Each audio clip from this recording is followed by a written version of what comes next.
baseball is starting to become a little more technologically advanced, right? Compared to, did you hear me slur my words right there? It's gin and tonics doing his job, boys. Technologically advanced, right? People have talked about having like automated umpires in the back that, call balls and strikes depending on where it goes. What do y'all think about that? Because I personally am not a fan. I like the human aspect of it. You don't care? Okay, I'm curious. Why? I don't care if they do it because, you would prefer humans still? Because there's just, they don't even, today it just shows you, they have rules, they don't follow them. They have definitions of what a home run is, they don't follow it. It's okay, obviously it's not a playoff game, right? It didn't screw Chicago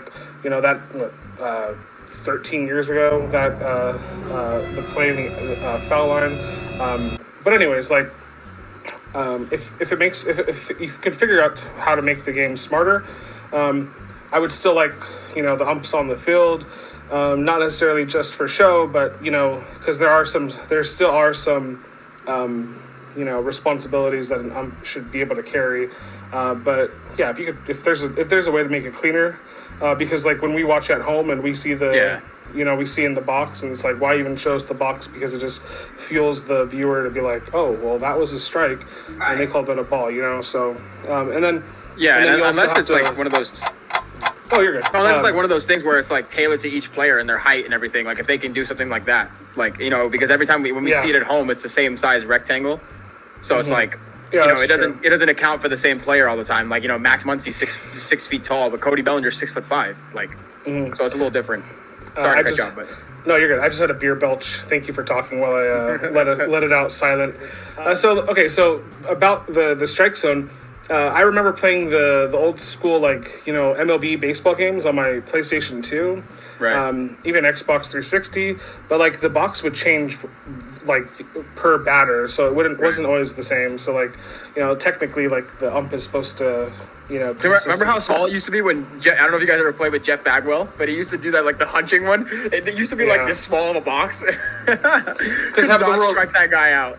Have the rules been updated since then? Because to me, and I still carry this in my head, but it's always from the logo to your knees. But I mean, I could be wrong. That's about there, and then you get a fist width on each plate side, so it's about the same.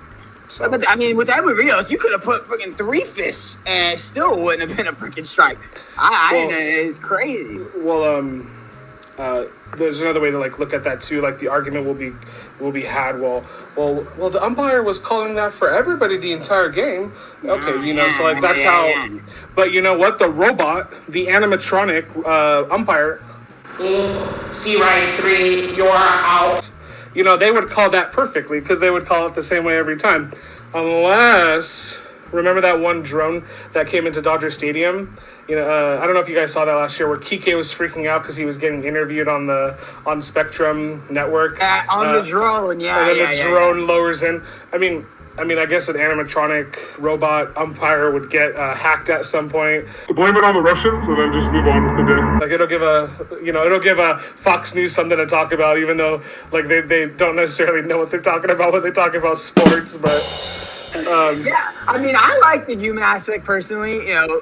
Playing baseball pretty much my whole life up until I graduated high school.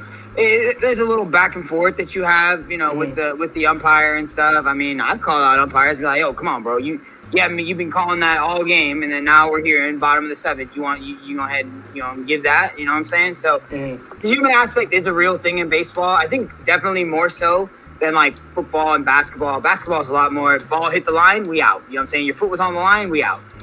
Football, even to a little bit of extent, if you're out of bounds, you're out of bounds. But baseball, there's that human interaction that I think is still something that keeps the old timers involved in the game. So something else that now that we're just going off on these new rules, when you're talking about some of the new rule changes that got changed up because of COVID last year, one of them was. And that one of the ones that stayed was the extra innings. Now, when you get to the 10th, they put a runner at second. So, since we're talking about these new rules, what do you guys think about that one? See, personally, I like it because I'm young. I want to see action. You know what I'm saying? I mean, I know I heard some old timer talking about an MLB Network right now about how, it's strategy with the GM and, it makes you have to have depth in the lineups. How if you get to the 14th inning, I don't want 14 innings, bro. Dodger game started at 7:30. Okay, 9-inning game doesn't end until 10:30 anyway. Okay, I'm not staying up till 12 o'clock on these 14-inning games. It's not happening. So I'm just curious what you guys think about that. Yeah, go for it, Andrew. What do you think? 14 innings. Like, if we see games like that. We saw a 19-inning game a couple of years ago. Like, we saw a 15-inning game in the World Series when the Dodgers were playing the Astros. The game could have been decided so much quicker. Like, we had a 16-inning opening day game a few years back. It was ridiculous. Yeah, so so it's what's funny though is to Jay's question. Every extra inning game today finished in the 10th inning. So MLB's going to look at that and they're going to be like, it works, right? You know, it is working, right? 100%. So, I mean, for me, like, as long as it's not an unfair advantage, both teams get the extra runner. It is what it is. And then also, like, once you get to, like, you know, a 14, 15, 16 inning game, you got, like, backup left fielders throwing out pitches at that point. So, like, it just gets a little silly. See, and I think that's what that old timer was kind of mentioning on MLB Network today. He was saying, like, you know, the GMs get rewarded if they have, like, a deep roster and stuff. Dude, I don't give a rip, bro. Like, seriously, like, I really don't care. Now, when you mentioned the World Series game, that's where I'm kind of like, oh, you see, I can see where they're saying, you know, that's a little bunk because you don't really earn that runner on second. But no one earns it. Everyone gets a runner on second. If it was, you know, if there was some kind of unfair advantage given,